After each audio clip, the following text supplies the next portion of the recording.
আজকে তৈরি করে দেখাবো শীতের সবজিতে শুটকির একটি মজাদার রেসিপি। শুটকি কিংবা শীতল যে নামেই ডাকা হোক না কেন, এটি কিন্তু একই জিনিস। আপনারা কোন অঞ্চলে এটিকে কী নামে ডাকেন আমাকে কিন্তু অবশ্যই জানাবেন। আঞ্চলিক ভাষায় আজকে যে শুটকিটি ব্যবহার করব সেটি হচ্ছে চ্যাপা শুটকি। তবে চলুন শুরু করা যাক। প্রথমেই একটি হাঁড়িতে তেল নিয়ে তাতে দিয়ে দিয়েছি কিছু রসুন কুচিগুলোকে এভাবে বাদামি করে ভেজে নিয়ে তাতে দিয়ে দিলাম 1 চামচের মতন হলুদের গুঁড়া এবং অল্প একটু পানি। এবারে দিয়ে দিলাম 2 চামচের মতন মরিচের গুঁড়া। 2 টেবিল চামচ মরিচের গুঁড়া ব্যবহার করেছি কিন্তু। সব কিছুকে অল্প একটু নাড়াচাড়া দিয়েই তাতে দিয়ে দিলাম 1 টেবিল চামচ পরিমাণ রসুন বাটাটা দিয়ে আবারও সব কিছু একটু মিশিয়ে নিতে হবে। এবারে দিয়ে দিলাম লবণ 1 চামচের মতন। লবণটা আপনারা বুঝে শুনে দিবেন। অল্প অল্প করে পানি দিয়ে প্রথমে মশলাটাকে একটু কষিয়ে নিতে হবে। এই যে মশলা কষানোর সময় যে এরকম সুন্দর একটা কালার আসে, এই কালারটা কিন্তু আমার খুবই ভালো লাগে।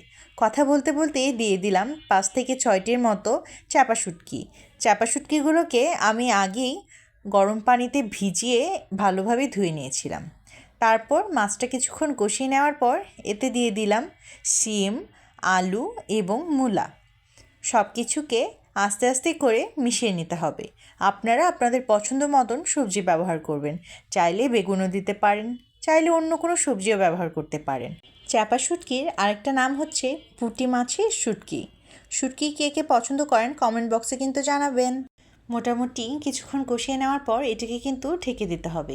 ঢেকেই কিছুক্ষণের জন্য এগুলোকে খুব ভালোভাবে সেদ্ধ করে নিতে হবে। এ পর্যায়ে কিন্তু আমি এক্সট্রা কোনো পানি ব্যবহার করিনি। এবারে 3 থেকে 4টি কাঁচামরিচ এভাবে আমি ভেঙে দিচ্ছি। আপনারা আপনাদের পছন্দ মতন ঝালটা কমিয়ে কিংবা বাড়িয়ে দিতে পারেন। এবারে সব কিছু আবার মিশিয়ে দিচ্ছি এবং এটিকে আবার ঢেকে দিতে হবে। তবে এই পর্যায়ে প্রথমে দিয়ে দিচ্ছি কিছুটা পানি। পানিটা দেওয়া হয়ে গেলে আবার সব কিছুকে একটু মিশিয়ে নিতে হবে।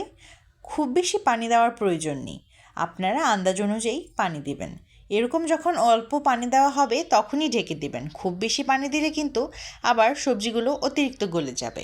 এভাবে 10 থেকে 15 মিনিট জাল করে নিলেই তৈরি কিন্তু আজকের রেসিপিটি ভালো লাগলে আমাকে কিন্তু অবশ্যই কমেন্ট বক্সে জানাবেন।